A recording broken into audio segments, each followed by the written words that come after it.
राजनीतिक समीकरण आज पूरे देश के अंदर तब्दील हो रहे हैं, बदल रहे हैं।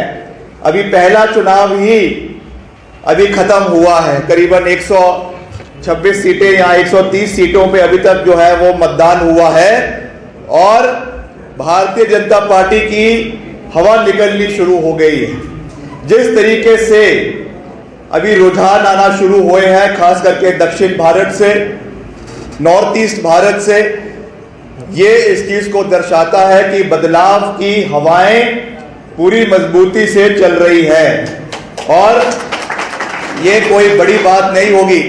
आज जो इन्होंने 400 पार का नारा दिया हुआ है, ये कोई बड़ी बात नहीं होगी कि इसका आधा डिजिट भी अगर ये पार कर दे तो मैं समझता हूं कि एक बहुत बड़ी बात भारतीय जनता पार्टी के लिए होगी। हम सभी नेताओं का बहुत मान सम्मान करते हैं। ये रणभूमि स्वर्गीय पंडित सुखराम जी की भी रही है, हम उनका भी दिल की गहराइयों से बहुत बहुत मान सम्मान करते हैं। ठीक है, राजनीतिक चीजें क्या है, इतिहास में क्या हुआ क्या नहीं हुआ, मैं उन चीजों में नहीं जाना चाहता हूं, मगर उनका कंट्रीब्यूशन रहा है और उसका हम सम्मान करते हैं। और उनकी लेगेसी, ये मैं पूरी मजबूती से और पूरी गंभीरता से इस बात को कह सकता हूं कि अगर पंडित सुखराम जी की लेगेसी कहीं है तो वो कांग्रेस पार्टी में ही है।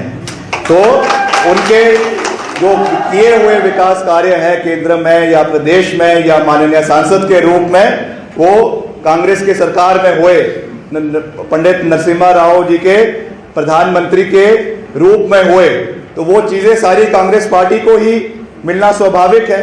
कांग्रेस पार्टी को उसका श्रेय मिलेगा और उसको भी हम आगे लेकर जाएंगे, क्योंकि हमारा दायित्व बनता है कि जितने भी हमारे दिग्गज नेता रहे, चाहे वर्तमान में, चाहे जीवित है चाहे नहीं है, उनका सम्मान करना, उनको उनके दिखाए हुए रास्ते पर आगे चलना, ये हमारा दायित्व बनता है और उसी दृष्टि से हम आगे चलेंगे, इसका मैं आपको विश्वास दिलाना चाहता हूं। हम केवल अपने राजनीतिक प्रतिद्वंदियों की तरह मन से केवल मोदी जी का गुणगान नहीं करते रहते हैं कि मोदी जी के नाम पर वोट पड़ जाएगा, मोदी जी के नाम पर वोट पड़ जाएगा।